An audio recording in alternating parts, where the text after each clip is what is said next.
Bien, pasamos a la segunda ponencia. La va a impartir Mónica Alonso.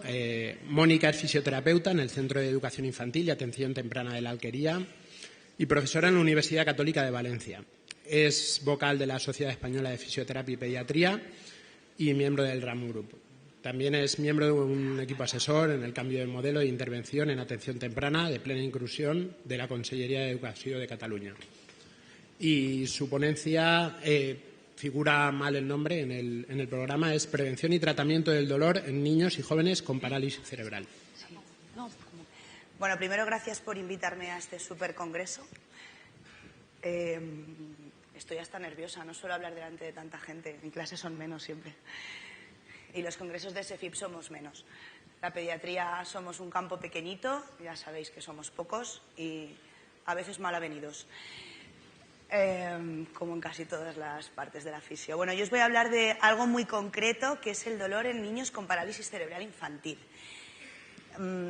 Este tema en mi vida surge hace 5 años en un congreso internacional de la Academia Europea de Niños con Discapacidad, donde entré por casualidad en una ponencia de dolor y salí llorando, porque nunca jamás me había planteado que los niños con PCI tenían tanto dolor. Y nos pasamos el día buscando que hagan actividades funcionales y que lo hagan con una técnica y con la otra y con productos de apoyo. Y nunca nos planteamos dónde les duele, cuándo les duele, si lo que estamos viendo es que realmente les está doliendo algo y si hacemos algo para prevenirlo. Ni siquiera ya para tratarlo, para prevenirlo. Y entonces a partir de ahí me volví un poco obsesiva del tema. Así que os voy a explicar un poco algunos datos sobre el dolor en PCI y luego veremos qué podemos hacer nosotros desde la fisio en este tema, ¿vale? Esto es un poco lo que vamos a ver. El problema del dolor en parálisis cerebral, los estudios lo que nos dicen es que más de la mitad de los niños con parálisis cerebral tienen dolor y aproximadamente en un 40% de los niños ellos dicen que es de moderado a severo y que dura más de 2 meses continuados. A mí me parece un dato bastante heavy para hablar de niños. Además, según nos dicen los datos, los niños con PCI y dolor participan mucho menos en situaciones vitales y, por lo tanto, tienen también una menor calidad de vida. En Europa, la Unión Europea hizo un estudio hace unos años que lo llamaron Sparkle, ya sabéis que les ponen nombres así extraños. Identificaron el dolor en PCI como el factor más importante dentro de la disminución de la calidad de vida de los niños y también de sus familias. Ya no sé qué he hecho. Bueno, os voy a dar datos según el tipo de afectación, ¿vale? En parálisis cerebral existen sistemas de clasificación funcional. El que podéis ver aquí es el de la función motora gruesa. Clasifica a los niños con parálisis cerebral en 5 niveles funcionales. Uno sería los niños más funcionales, los que pueden hacer prácticamente todas las actividades motoras, aunque más lentas o con peor capacidad de coordinación. Y los niños niveles 5 serían los niños que en la mayoría de los casos no llegan a tener nunca control cefálico y que son grandes dependientes, incluso transportados o con sillas a motor, pero con grandes adaptaciones. Dentro de esos niveles se ha estudiado el dolor por niveles y es verdad que se ve un aumento del dolor cuanta mayor afectación motora. Esto nos podría decir, pues cuanta mayor afectación motora, mayor afectación muscular y por lo tanto dolor muscular. Pero luego veréis que no solo es el dolor muscular y articular. Ahora. También lo han hecho por género y es muy curioso cómo en este estudio daban datos mucho más elevados de percepción de dolor en chicas que en chicos, ¿vale? En el propio estudio lo que decían era que cuanto más se acercaban a la edad de la menstruación y a la edad hormonal, las chicas tenían más percepción de dolor, ¿vale? Por eso hay tanta diferencia y sobre todo si lo viéramos por edades es bastante importante. ¿Y qué les duele? Pues lo mismo que nos duele a los demás, ¿vale? Les duele la espalda, sobre todo la parte lumbar, les duelen los miembros inferiores, cadera, rodilla y pie, y después el cuello. Luego pueden tener dolores en diferentes partes, ¿vale? Pero principalmente, tengan el nivel que tengan, todos tienen dolor en la espalda, sobre todo.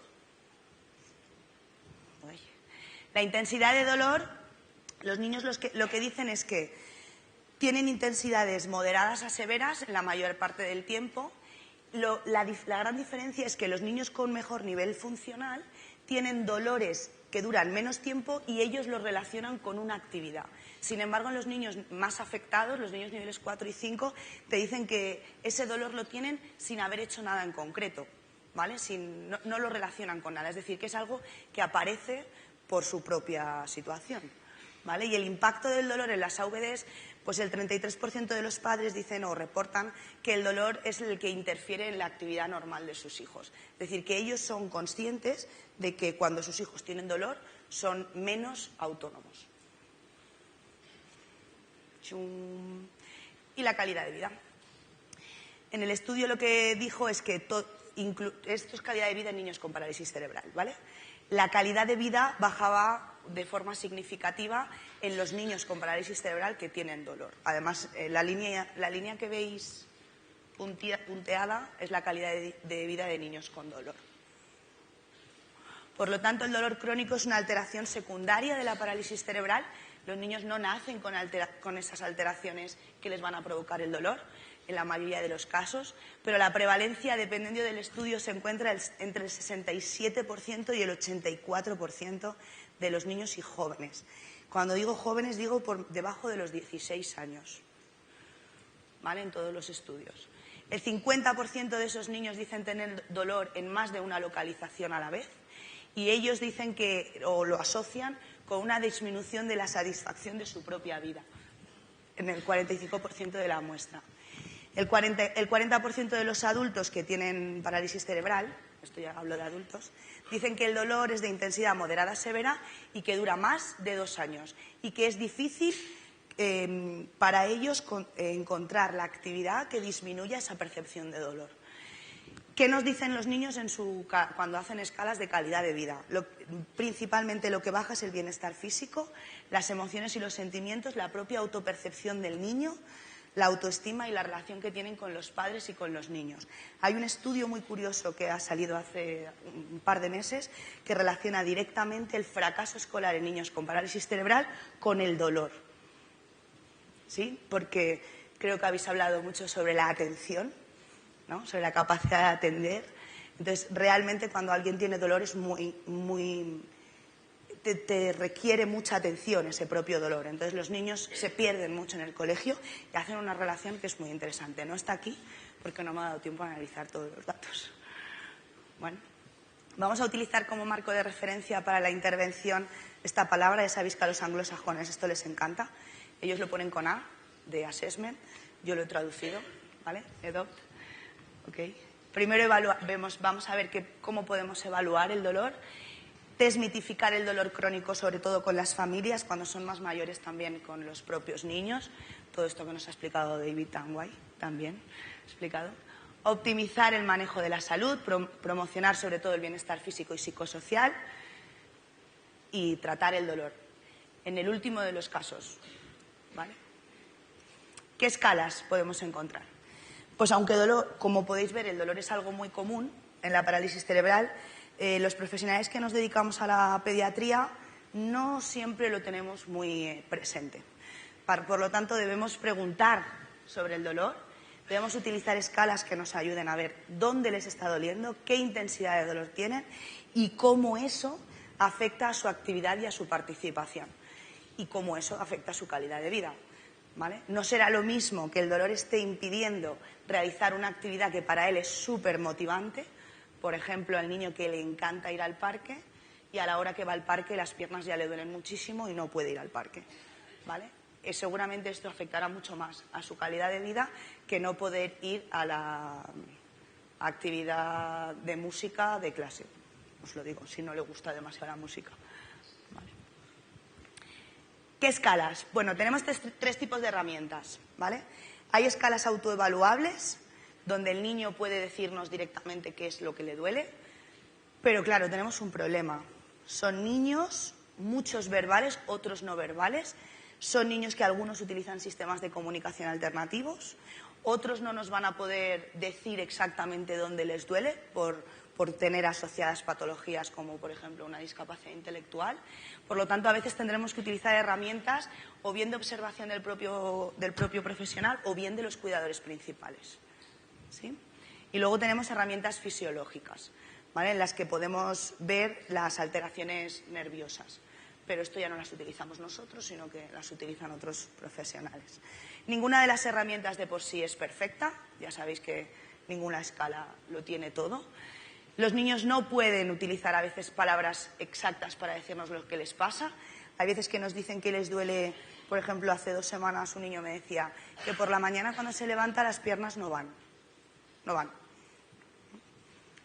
Y yo le decía, ¿qué significa que no van?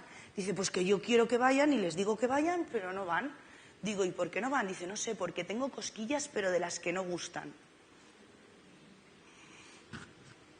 Tiene dolor. Otros niños pueden no ser capaces de autoevaluarse y hay que tener en cuenta que el dolor lo pueden tener en momentos diferentes, en sitios diferentes. Por eso tenemos que hacer preguntas que a los niños les queden muy claras o a los padres les queden muy claras, porque los padres pueden no relacionar algunos síntomas que están viendo o algunos signos con que eso pueda ser debido a un dolor, ¿vale?, o debido a dolor.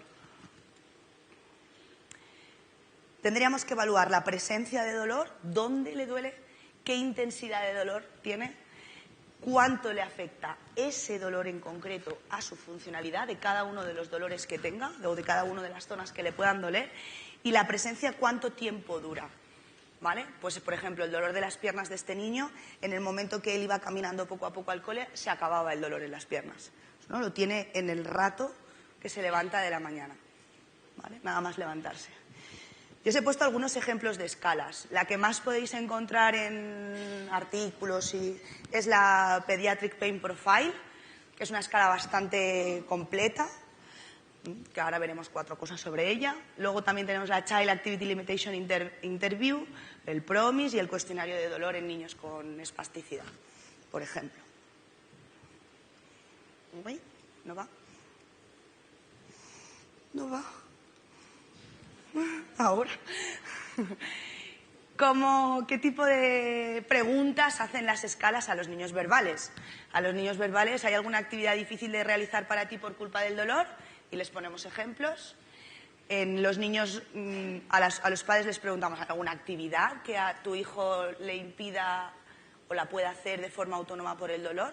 Dormir, divertirse, ¿sí? Actividades que realmente sean motivantes para un niño o que sean importantes para su vida, como dormir, ¿vale? Y cómo son de importantes esas actividades que no puede hacer. Y a los niños no verbales, las escalas que existen para niños no verbales no son muy subjetivas, pero bueno, lo que hacen más o menos es observar los cambios entre el estado basal, supuestamente sin dolor, supuestamente, y cuando tienen un dolor o un pico de dolor, que observan cambios en la sociabilidad, en la aparición de síntomas depresivos, el lloro o el quejido, si no hay.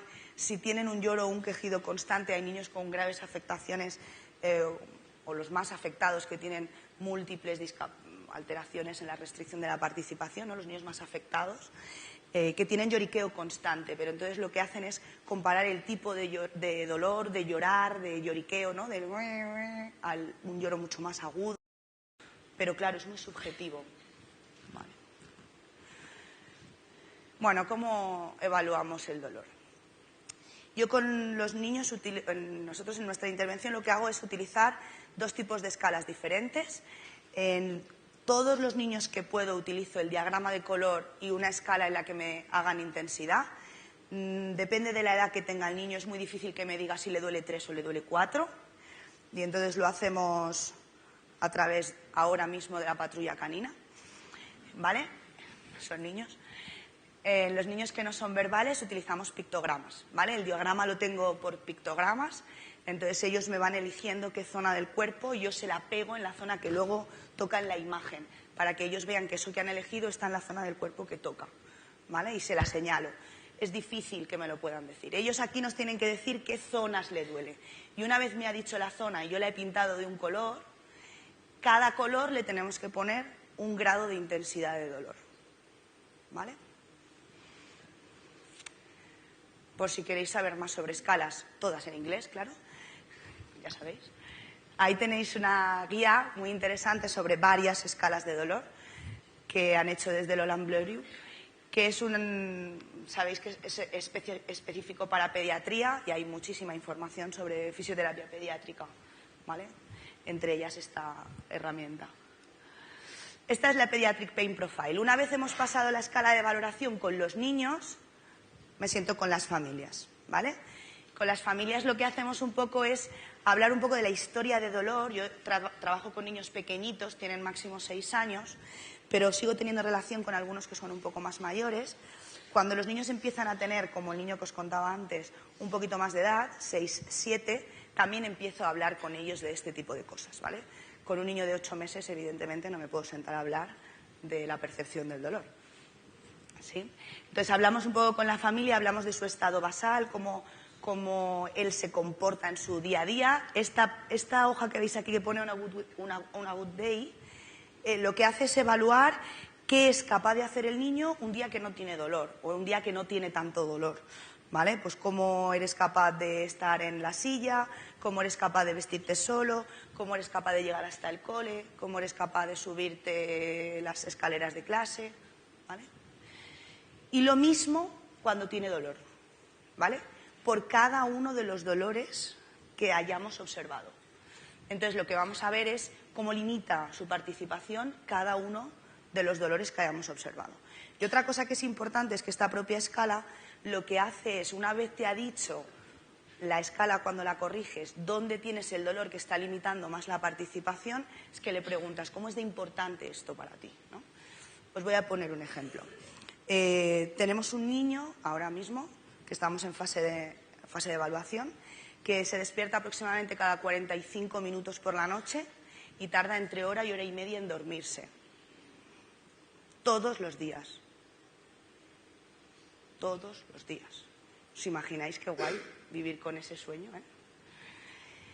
Tanto para el niño como para los padres. Es un niño gran dependiente, con lo cual necesita mucho apoyo de sus padres durante las actividades de su día a día, y cuando llega la noche nadie duerme en esa casa, ¿sí? El hermano tampoco, porque duermen en la misma habitación y lo despierta, ¿no? Entonces necesitamos saber qué le está despertando, y evidentemente hay algo que lo está despertando, porque no es su alteración en las ondas del sueño. Él tiene dolor, ¿no? Entonces, ¿cómo de importante es para el niño? Pues seguramente para él lo importante es que no pueda jugar con su hermano a los videojuegos, pero para los padres lo importante es que duerma, ¿no? Entonces, cuando yo les pregunté de todas estas actividades que no podéis hacer, ¿qué es lo más importante?, la madre me miró y en vez de contestarme me dijo, ¿has visto mis ojeras? Y le dije, lo tengo claro, ¿sí?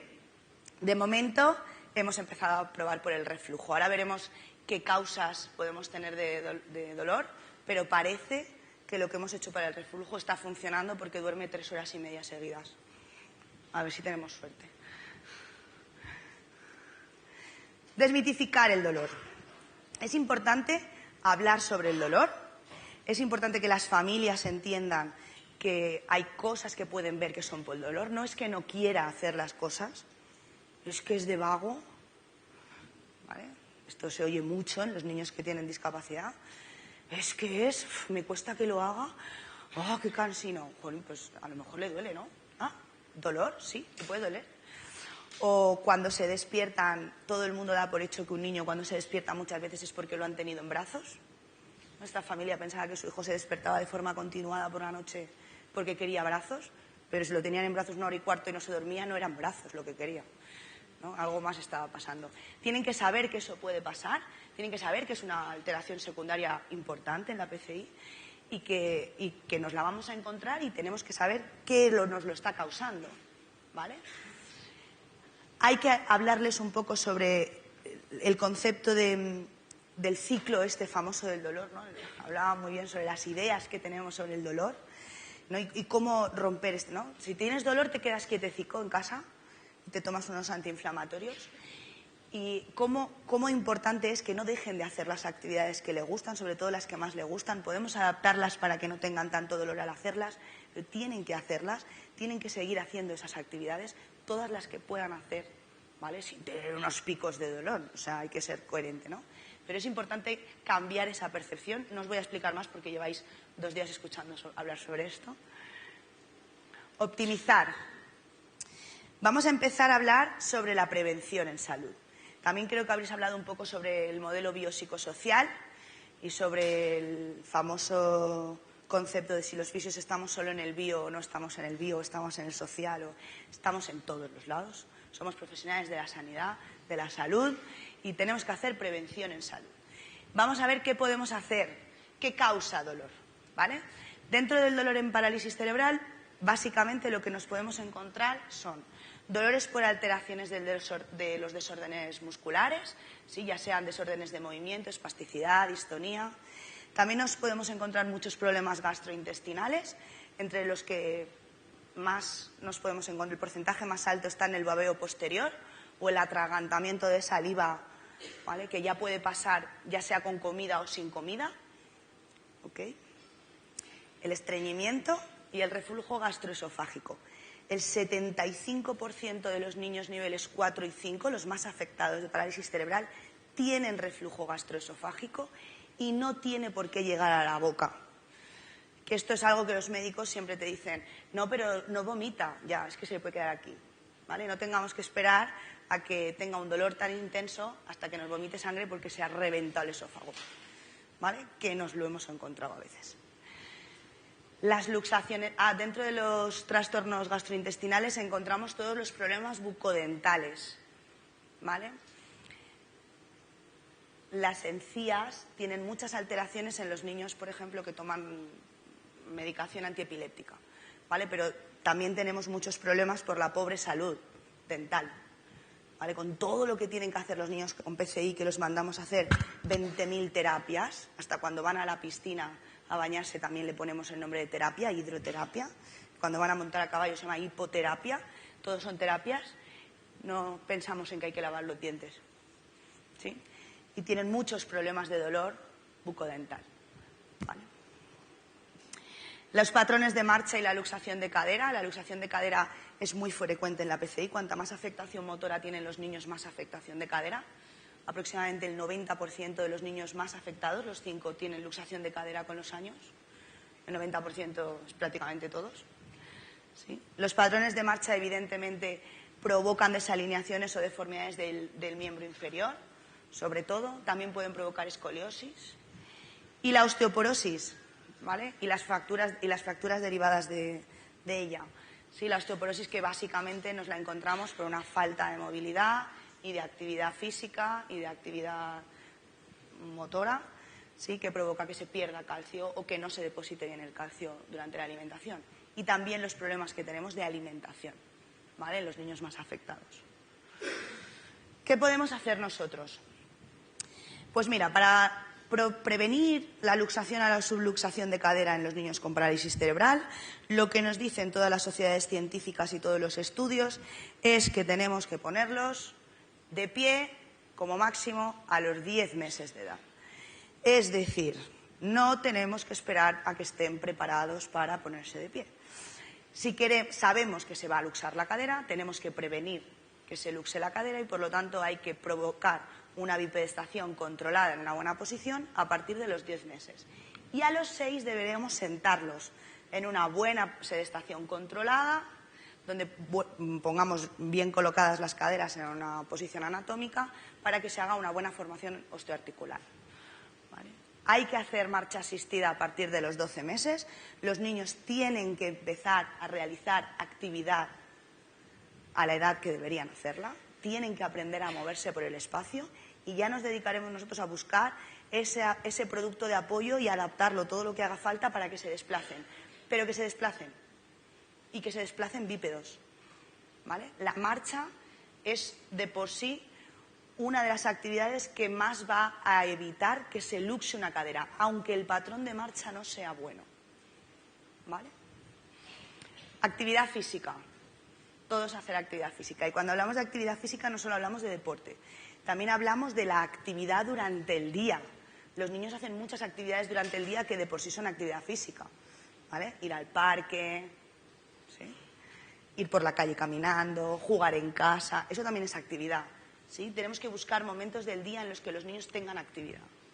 Y control postural para las desalineaciones articulares. Esto evitará la luxación o intentará evitar la luxación o enlentecerá la luxación. Acordaros que nunca lo evitamos del todo, ¿eh? El proceso natural de la patología es la que es, ¿sí? Pero también lo hará para la osteoporosis, ¿vale? Porque las cargas en bipedestación o en sedestación provocarán movimientos, provocarán contracciones de los músculos que hará que se deposite, ¿no?, el calcio en el hueso. ¿Qué podemos hacer para prevenir la escoliosis?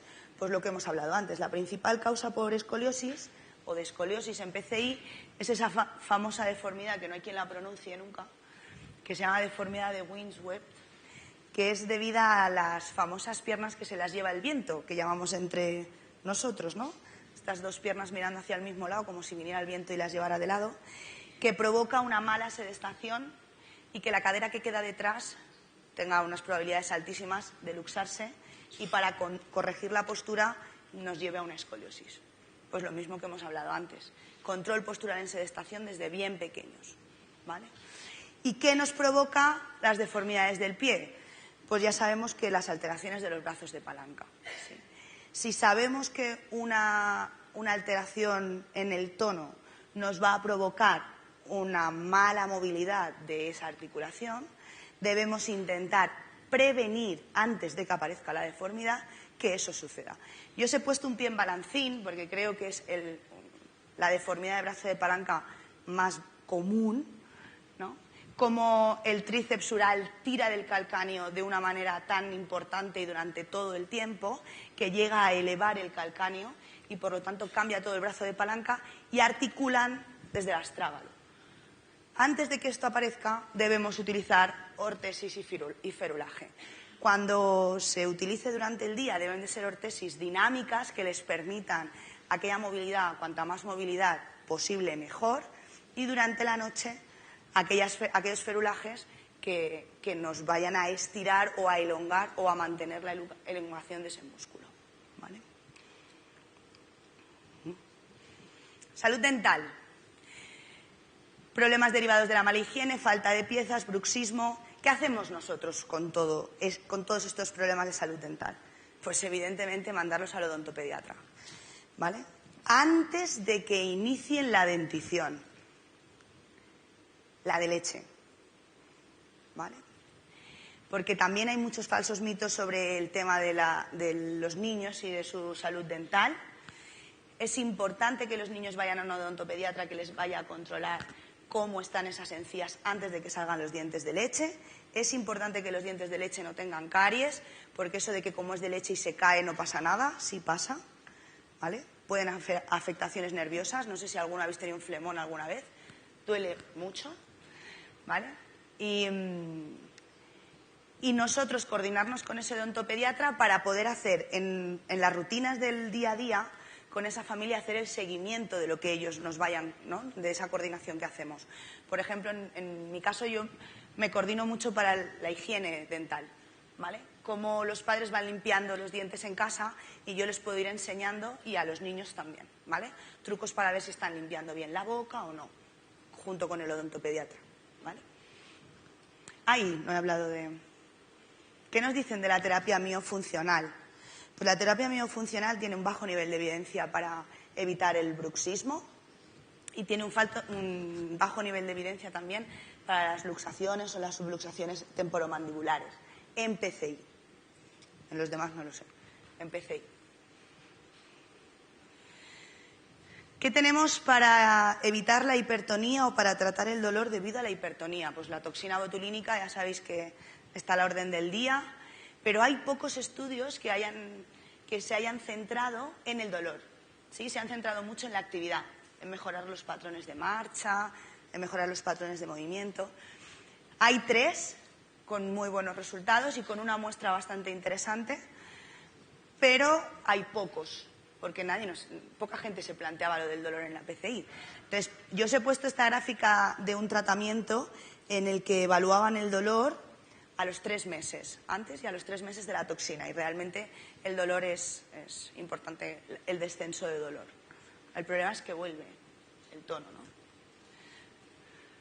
No estudiaron a largo plazo, ¿sí?, si se mantenía esa disminución del dolor cuando la espasticidad vuelve. Sabéis que la toxina tiene 4 meses de efecto.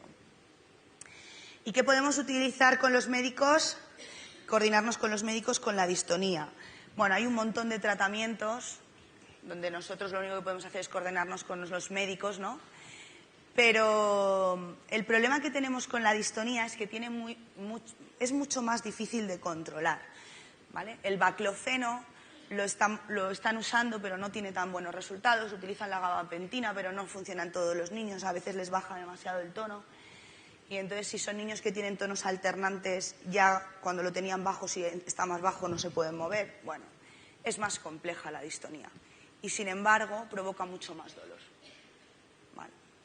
En los estudios lo que nos dicen es que los niños que tienen distonía tienen más dolor que los niños que tienen espasticidad. ¿Cómo voy de tiempo? Bien, ¿no? Bien, vale. Babeo posterior. En el babeo posterior, la principal complicación que podemos tener cuando los niños se atragantan con su propia saliva, ya sea cuando están comiendo o sin comer, son las aspiraciones, ¿sí? Y lo que llamamos las aspiraciones silentes, ¿sí?, que son esas aspiraciones en las que no hay tos. Nos encontramos niños gravemente afectados con neumonías de repetición, que nos volvemos locos haciendo fisiorespi y sacando mocos, pero si no evitamos la causa, es bastante complejo que podamos controlar ese moco, ¿vale? Entonces está muy asociado con malestar, les duele bastante, se suelen despertar por la noche porque también lo tienen por la noche. ¿Y cuál es el tratamiento que están utilizando para esto? Pues mira, les ponen toxina botulínica en el velo del paladar. En la parte blanda de atrás le ponen toxina. ¿Cuál es el problema de pinchar en el velo del paladar? Los niños que no tienen respiración nasal, que solo respiran por la boca, nos hacen apneas, ¿vale? Entonces hay que tener mucho cuidado, comprobar bien que hay buena respiración nasal, porque es verdad que dejan de atragantarse bastante bien con la toxina, pero tenemos que comprobar que saben respirar por la nariz, ¿vale? Porque si no, cuando nos podemos pegar un buen susto, ¿vale? La ligadura quirúrgica, lo cual yo no la he vivido nunca. Sé que existen hay muchos documentos escritos sobre esto, yo no la he vivido. En España tenemos un problema con todo lo que tenga que ver con dejar de comer. También nos pasa con el botón gástrico, ¿vale? Utilizar ese tipo de herramientas en las que a los niños les dejamos de dar de comer de forma oral nos cuesta mucho. Tenemos que vernos en situaciones muy complejas para poner botón gástrico. ¿Qué pasa sobre la evidencia miofuncional? Tampoco hay una evidencia publicada sobre niños con PCI en este caso, ¿vale?, para evitar el babeo. ¿Qué más? Estreñimiento. Pues el estreñimiento lo sufren entre el 50 y el 70% de los niños con PCI, desde los niveles 2 a los 5. Aquí sí que es bastante más extenso. Te puedes encontrar niños muy funcionales con parálisis cerebral que tengan estreñimiento y sea una de sus causas de dolor principal, ¿sí? Yo he buscado porque utilizo mucho con las familias el masaje, pero no tiene evidencia, ¿vale? Así que, y tampoco los tratamientos osteopáticos viscerales, ¿sí? Así que lo que nos funciona con los médicos es darle un laxante. Un laxante ese en concreto, que tiene muy pocos efectos secundarios, que lo damos de forma progresiva y lo quitamos de forma progresiva e intentamos dejar de darlo cuando parece que se ha regulado, ¿vale? Pero hay niños gravemente afectados a los que es dejar de darles el tratamiento y dejar de ir al baño, ¿vale? Entonces hay niños que lo van a usar siempre, ¿sí? Porque los dolores, muchos de los niños que se despiertan por la noche se despiertan por estreñimiento también. ¿Qué podemos hacer para prevenirlo? ¿Vale? La carga en bipedestación también nos ayuda a prevenir el estreñimiento y la actividad física también, ¿vale? Así que esas dos cosas que también hemos hablado para prevenir la luxación y la osteoporosis también nos ayudan en este caso. Y la sedestación nos puede ayudar a mejorar la deglución, ¿vale? Pero no el babeo. El babeo posterior, que es un babeo reflejo, no hay nada que evidencie que la sedestación controlada nos lo vaya a controlar, ¿vale? De momento. Bueno, ¿y qué pasa con las técnicas que utilizamos los fisios de normal? ¿No? ¿Qué pasa con los estiramientos, los pasivos, los activos, las férvulas de control postural nocturno, los bipes, los... Bueno, pues los niños nos ponen en el cuarto lugar de causa de dolor. Qué guay, ¿eh? Somos la cuarta causa por la que tienen dolor. Y todo y así nos quieren, es curioso. Curioso. Esto lo que hace pensar un poco es, ¿realmente las estrategias que estamos usando tienen la evidencia suficiente de conseguir lo que queremos si sabemos que si las usamos provocamos dolor? Yo creo que tenemos que pararnos a pensar si lo que estamos haciendo tiene sentido. Si tiene sentido y se ha demostrado que lo tiene, adelante y midamos los pros y los contras sobre poder provocar o no dolor. Si no se ha demostrado eficacia, dejemos de hacerlas, aunque llevemos años haciéndolas. Voy a poner de ejemplo los estiramientos. Los estiramientos pasivos y activos, hay muchas cosas publicadas sobre ellos. Hablo en parálisis cerebral. Lo que nos encontramos con la última revisión sistemática es que los estiramientos pasivos no tienen efecto, no para elongar, sino para mantener el rango articular y la extensibilidad muscular. No tienen efecto, no lo tienen. Los activos sí, sobre todo si son excéntricos. ¿Sí? Si sabemos que los estiramientos pasivos provocan dolor y no tienen efecto para elongar, dejemos de hacerlos. Si los estiramientos activos tienen efecto y tienen dolor, midamos cuánto estiramos. Midamos si le duele o no le duele. Preguntémosles. Hagámoslo sin dolor. Hagamos una actividad funcional en la que utilice otra parte de otros músculos que no le estén provocando dolor. Pero los pasivos dejemos de hacerlos. Porque provocan dolor y no funcionan para lo que lo usamos. Pero esto nos cuesta, porque nos han enseñado a llegar y movilizar, ¿no? A tocar, a mover, a estirar, desde que entramos en primero de carrera, ¿no? Es lo que nos enseñan. Y esto nos cuesta cambiarlo, ¿sí? Por lo tanto, hay que medir la eficiencia de las técnicas que usamos, es decir, el coste-beneficio de lo que estamos utilizando, ¿vale? Promocionar la salud. ¿Qué tenemos que hacer? Pues tenemos que promocionar el mantenimiento de la flexibilidad. Ahí tenéis los estiramientos activos. El ejercicio cardiovascular siempre que sea posible. La buena nutrición. Los porcentajes de niños muy afectados que tienen mala nutrición son altísimos, un 30-35%, pero nos cuesta mucho el botón gástrico porque lo de comer en España es un placer y entonces nos cuesta mucho que dejen de comer de forma oral. Es que ¿cómo le voy a dejar de dar comida por boca, no? Pero realmente cuando pasas datos de malnutrición es importante la malnutrición y tienen que estar bien alimentados por el tema de la osteoporosis, por el tema de la actividad física. Si no están bien alimentados hacen menos actividad, ¿sí? Entonces hay que enseñar a los padres métodos para que coman mejor y tenemos que hablar sobre el botón gástrico si hay problemas de deglución importante y no están comiendo bien. La salud dental, que ya lo hemos hablado, y la participación en actividades físicas, formales e informales. Cuando digo formales me refiero a una actividad deportiva y cuando digo informales me refiero a irme con los amigos al parque. Eso es una actividad física para ellos, ¿vale? Informal. Incluidas o adaptadas, inclusivas o adaptadas, ¿vale? Con niños normotípicos o solo de niños con parálisis cerebral. Lo ideal sería hacer de las dos, ¿vale? Pero no hay tantos días a la semana. Promover el bienestar psicosocial. Pues yo aquí os he puesto en inglés la palabra engagement porque nunca encuentro la traducción es concreta para esta palabra. Sería participar pero con implicación activa desde la motivación. Y esto no es una traducción, es una frase de una palabra, ¿vale? Entonces es difícil. ¿Qué tenemos que intentar? Tenemos que intentar saber qué actividades quieren hacer, cómo les gustan hacerlas ir al entorno donde las tienen que hacer y coordinarnos con las personas que las van a llevar a cabo para ver cómo podemos adaptar esa actividad para que ellos participen de verdad. Tenemos que aprender a empezar a ir a los entornos de los niños, porque donde viven es en su entorno, no en nuestras salas de fisio. Y tenemos que saber qué pasa en su vida, no en mi sala solo.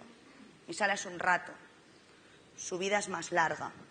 No somos tan importantes, ¿no?, como para que lo que pasa en mi sala piense que es lo que pasa siempre. ¿Sí? Existen algunas investigaciones sobre el tratar con los niños, sobre hablar del dolor, el ciclo del dolor, todo lo que habéis estado hablando todo este tiempo, ¿no? Pero es difícil porque son niños. Entonces es complejo, hay algunos estudios que empiezan a decir que a partir de los 10, 12 años mentales, no reales, es complejo, ¿vale?, con los niños. Sí que lo hacemos mucho a través de juegos, sí que hablamos mucho de lo importante de que se muevan, de cómo ellos les duele menos, por ejemplo, con el niño que os contaba de la mañana, cómo le duele menos cuando juega fútbol. La mañana que tiene que hacer fútbol en actividad física a primera hora, dice que por las mañanas le duele, las piernas le van mejor, ¿no?, porque tiene muchas ganas de ir a clase. Cómo ellos mismos son conscientes de que esas molestias que tienen las tienen menos cuando lo que están haciendo les interesa. Bueno, pues como a todos, ¿sí? Apoyo y ayuda a los cuidadores principales. Con ellos sí que tenemos que hablar sobre el dolor, sí que tenemos que enseñarles a percibir qué puede estar pasando para que su hijo tenga esas conductas o esa limitación de movimiento, y tenemos que ayudarles a buscar soluciones, ¿vale?, a buscarlas. Porque lo que necesitamos es mejorar la calidad de vida de la familia. Porque una mejora de 3 puntos en la calidad de vida de la familia es una mejora de 3 puntos en la calidad de vida del niño. Son sistemáticamente en todos los estudios iguales. Es decir, que tal y como mejora la calidad de vida de toda la familia, mejora la del niño individualmente. Así que es importantísimo trabajar con la familia, no importante, importantísimo. Tanto o más que con el niño. Y tratar. Cuando todo lo que podemos hacer de prevención, de promoción, a pesar de todo eso, sigue habiendo dolor que me está limitando la actividad y que además es importante para él esa actividad que le está limitando, entonces podemos irnos al médico y coordinarnos con él para tratar el dolor. Debemos de intentar que no utilicen opiáceos. Ellos van directos, ya os lo digo. En la unidad de dolor de Valencia es directo. Entramos y según entramos, pum, opiáceos. No, hombre, no. Vamos a empezar por otra cosa, ¿no? ¿O qué? Van directos, son rápidos. Los opiáceos son muy rápidos. Tienen muchos efectos secundarios. Hablamos de niños, ¿sí? Si le vamos a dar opiáceos toda la vida, ya desde el principio, cuidado. Poco a poco, ¿vale? Y luego, ¿qué pasa con todas estas técnicas, ¿no? Con los niños, el mindfulness, el biofeedback, la relajación. ¿Cómo hago yo a un niño de 4 meses que se relaje? Para que no le duela cuando duerme. ¿Sí? Es complejo, ¿sí? Podemos hacer relajación, ¿eh? Hacemos una actividad de mucha fuerza y luego que se relaje. ¿Sí? El otro día leía un artículo muy curioso sobre unos niños con parálisis cerebral que para ser gravemente afectados, que no podían ponerse de pie solos, me acerco, que lo que habían decidido era ponerlos delante de un precipicio, os lo prometo, y tirarlos hacia adelante para que aumentara el tono de tal a máximo tono y luego los tumbaban. Yo dije, pues yo no voy a llevar a los niños a ningún precipicio para relajarlos, ¿vale? No me veo. ¿Sí? Es decir, no todo lo que podemos hacer tiene sentido. Pensemos en cosas más tranquilas, el agua, ¿sí? Agua caliente, relajación, masaje tranquilo, ¿sí? Actividades en las que les guste hacer. Recordar siempre que los niños, cuando están haciendo algo que les motiva, de por sí tienen atención plena. ¿Sí? ¿Cuántas veces llamáis a un niño y no os contesta? Si está viendo los dibujos que le gustan o está jugando al juguete que más le gusta, ¿no? Entonces, ese tipo de actividades con los niños, por un lado es más difícil porque nos cuesta más guiarlas, por otro lado, de forma natural, tienen unas buenas estrategias para conseguirlas. Bueno, esto es un coñazo de la bibliografía. ¿Es la hora? Voy. Ya, es la última. es la última. Poner el foco en la prevención, ¿vale? Los fisios tenemos que poner el foco en la prevención, tenemos que cambiar nuestras ideas, sobre todo que nos han fundado algunas de las famosas técnicas de fisioterapia pediátrica, ¿sí? Sobre el desarrollo y sobre si tenemos o no que ponerlos de pie, sentados o no. Hay que prevenir y para eso tenemos que basarnos en la evidencia y saber qué tenemos que hacer según qué cosas que están en contra de esas famosas técnicas. Promoción de la salud. Necesitamos más estudios, sobre todo sobre la patela alta, que no sale por ningún sitio, ¿vale? Y trabajar sobre todo en conjunto con médicos y familias e intentar ir descartando qué es lo que nos puede estar provocando ese dolor. ¡Ay! Yo quería poner el final. Se ha pasado. Gracias. Se me ha pasado. Pasamos al turno de preguntas. Hola. Mi pregunta es para David. Leyendo su libro, en un párrafo, en una parte, hace una pregunta, se hace una pregunta al lector en el que dice que el dolor realmente está en la cabeza. Me está usted diciendo que el dolor está realmente en la cabeza y responde que sí, que sin cerebro no hay dolor. Y esta mañana, curiosamente, salió una noticia en El Mundo, en un periódico aquí español, en el que decía que el extraordinario caso de Noah, que es un niño británico que nació sin casi masa encefálica. Y, bueno, le daban una esperanza de vida de 15 días o así, y tiene 4 años. El niño puede jugar a la PlayStation, puede andar, y dice que ha pasado su función cerebral de un 2% a un 70%. Mi pregunta es, ¿la estructura gobierna la función o la función condiciona la estructura? ¿Hasta qué punto la función puede cambiar incluso hasta la genética?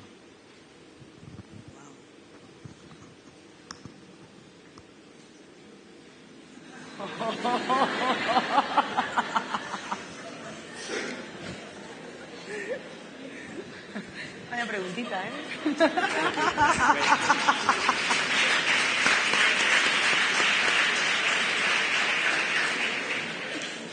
Thank you for that question.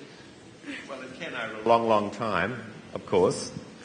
The brain is ultimately boss, which is what we say. But it is unfair to say that pain and love and lust and all these human things are just constructed in the brain. I have a more embodied cognition view that we put our whole life, our whole body is part of what constructs pain. And that's all I'd like to say.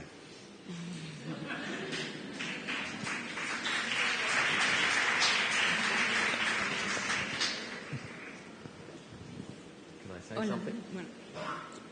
I would also like to thank you for that talk, because I think this is so precious. There are so many groups in the world who miss out on treatment of pain or even an understanding of pain. To hear that 70-80% of children with cerebral palsy have pain, it's just huge. And hardly anything is really done about it in the world. And I always think there's so many missed groups. I've mentioned some, but Parkinson's, stroke, head injury, all with chronic pain prevalences of around 60 to 70% are missed. Pelvic pain, male pelvic pain, it's all missed. And I'd like you to go away from here and not just think of the traditional musculoskeletal base, but a whole lot of humanity who are suffering pain. And talks like this really, really bring it to light. So thank you very much.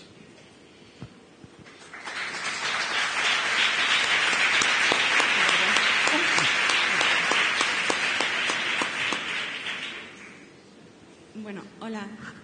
Me iba a hacer una pregunta. Aquí. Sí, me gustaría hacer 2 reflexiones y una pregunta a Mónica. La reflexión es que hemos hablado mucho del lenguaje, pero no hemos dejado de hablar de la palabra paciente. La propia palabra paciente puede tener una connotación también negativa, puede llegar a ser un DIM, ¿no? Y luego, como segunda reflexión, es que se ha mencionado a Frida Kahlo como una persona que padecía dolor, pero también era una mujer feminista. Y quería señalar que entre nuestros ponentes solamente ha habido 2 mujeres, una política y 2 moderadoras. Y bueno, quería, como la mayor parte de la sala hay mujeres, pues quería, no sé, incidir en esto.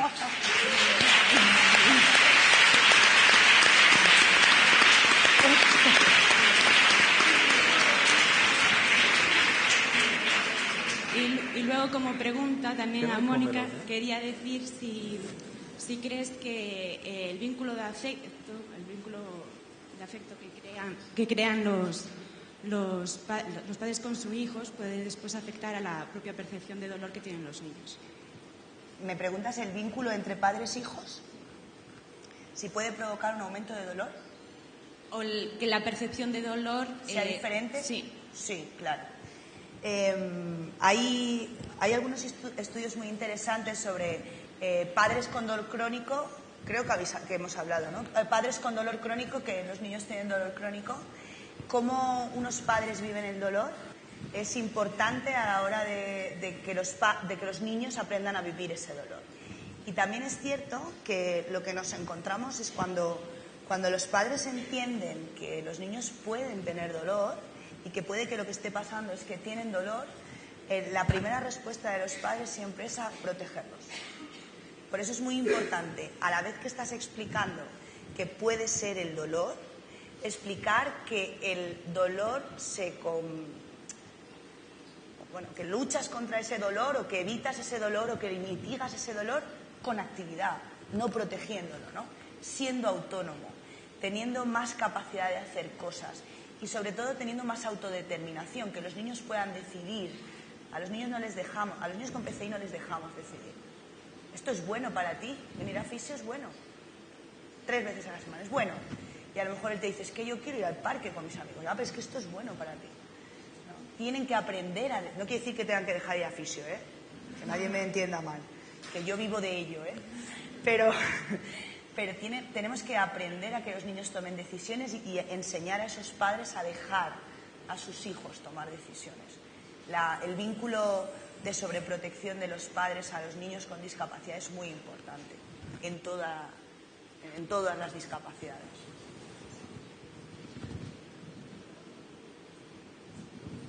And I would like to stand up for women too and say that I completed a large study in my home state. I sampled 200 people and to work out whether health practitioners, mainly physiotherapists, could describe an evidence-based approach for chronic pain. The biggest predictor of all, if they could articulate what is current evidence-based for explained pain, was gender. Females could express a far more biopsychosocial approach than men. We think men just want to kind of fix it, but women are prepared to take a look at the bigger picture. So, my metrosexual male friends out there, come on board.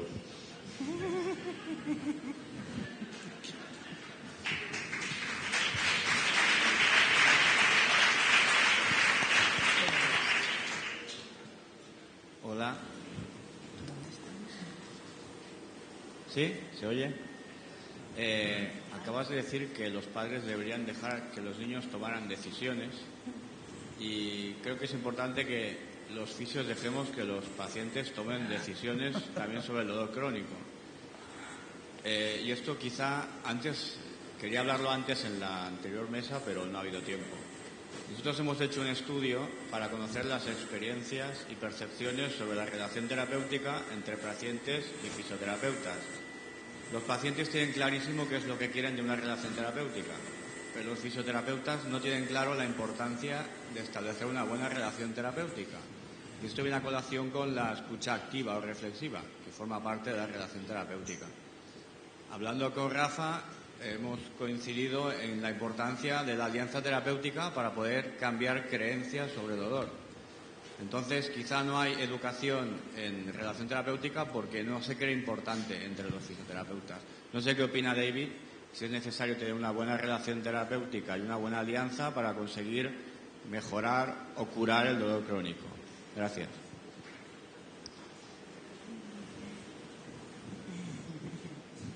Yes. Contestamos. Gracias. Definitely yes. I'm not saying that's easy either, because chronic pain is more difficult than many cancers to treat, especially these days. But I certainly believe that treatment is on the cards. For some it can be fixed from our data. For many it can drop down with really good quality, modern biopsychosocial interventions. But yes, a key part of that is the interaction. And I think it states that you, the deliverer, are a variable in the outcome.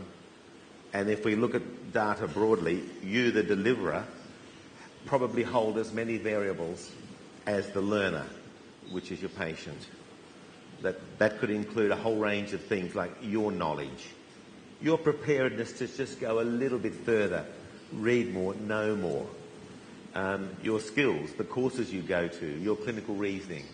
Yes, you, the deliverer, hold as many variables as the learner.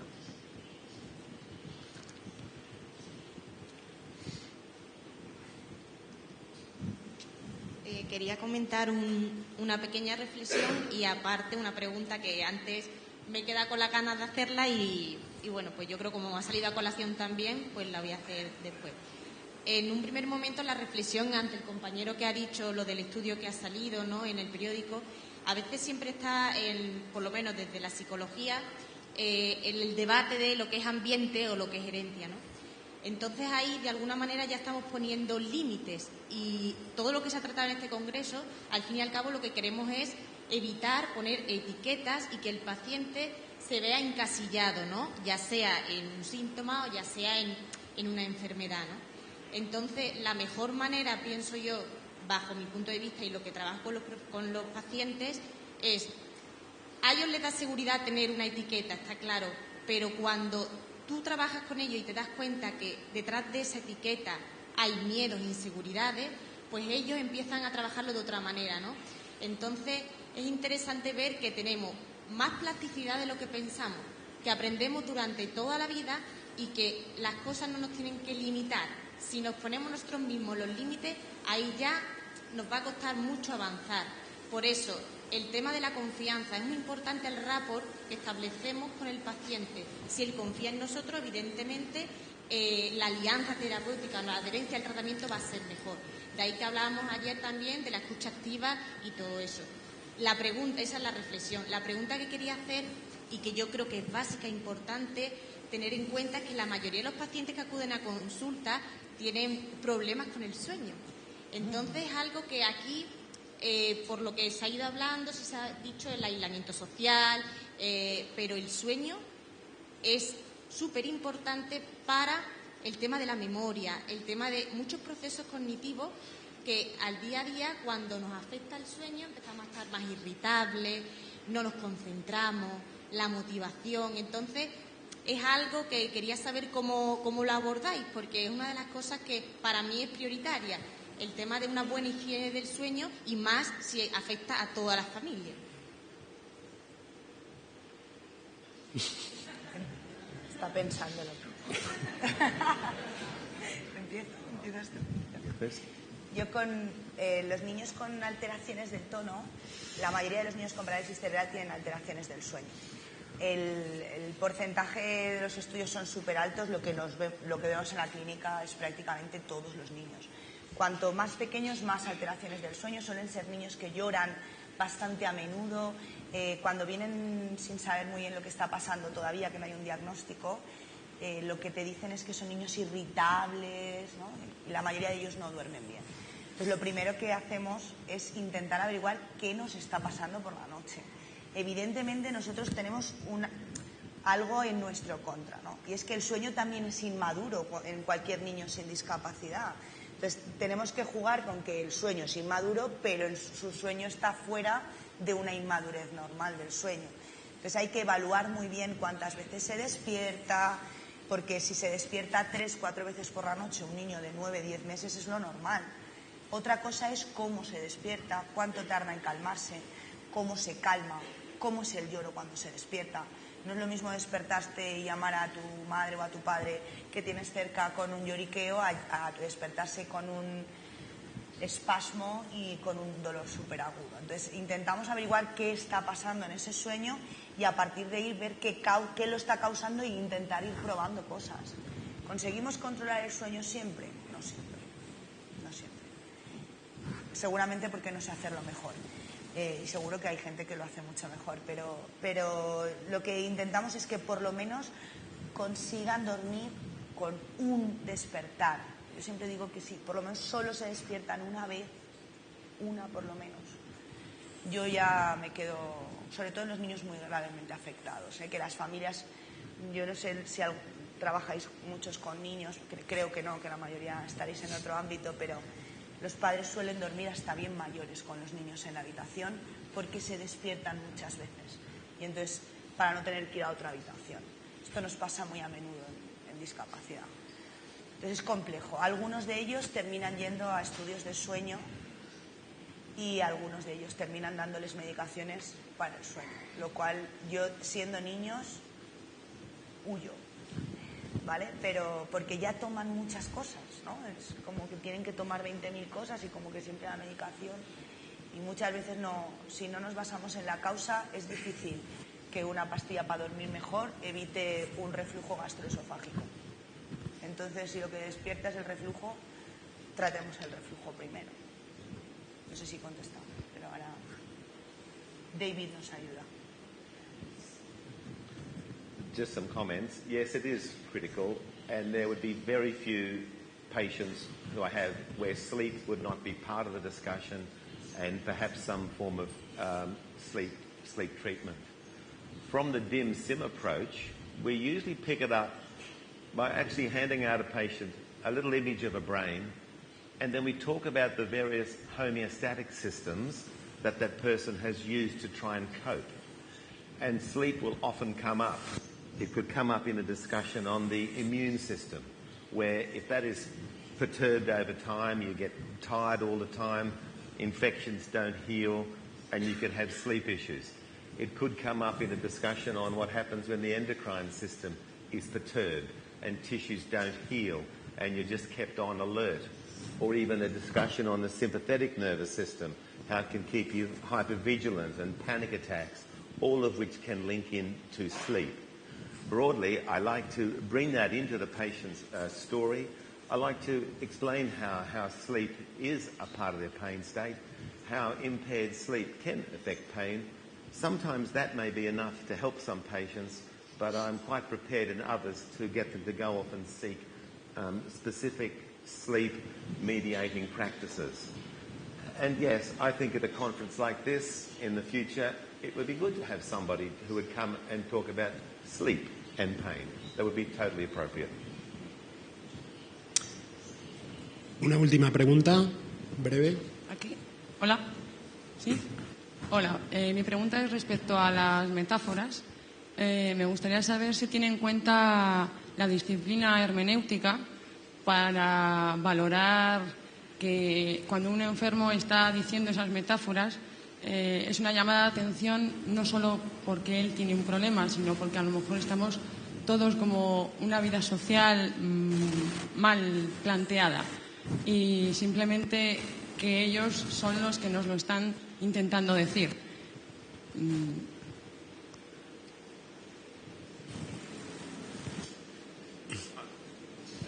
I have no doubt that's part of the metaphorical language we hear. I have no doubt they've gone for lunch. Ahora sí, la última pregunta. Bueno, yo lo único que no era una pregunta. Yo quería expresar la admiración de nuestra Junta de Gobierno por el señor David Butler y le queremos hacer un pequeño detalle, pero estimamos oportuno que lo abra y que se lo ponga. ¡Que se lo ponga! I know what it is. I know what it is. Oh, beautiful gift. Mamma mia. ¡Qué bueno! What are you laughing at? Oh, it's a good one. Look, proper. Buenísimo. So good? Foto, Thank you. Thank you.